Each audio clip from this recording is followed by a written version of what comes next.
ஐயா, நல்லா புரிஞ்சுக்கோங்க.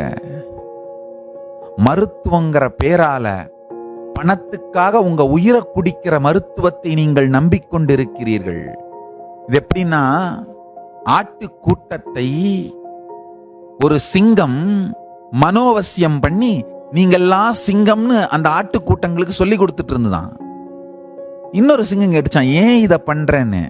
நான் இதை மாதிரி மனோவசியம் பண்ணி வச்சுன்னா தினம் ஒரு ஆடு தன்னை சிங்கம்னு நினைச்சுக்கிட்டு என்கிட்ட வரும், அன்னைக்கு நான் சாப்பிட்டுருவேன், நான் போய் அனாவசியமா வேட்டையெல்லாம் ஆட வேண்டியதில்லைன்னு. அதே போலத்தான்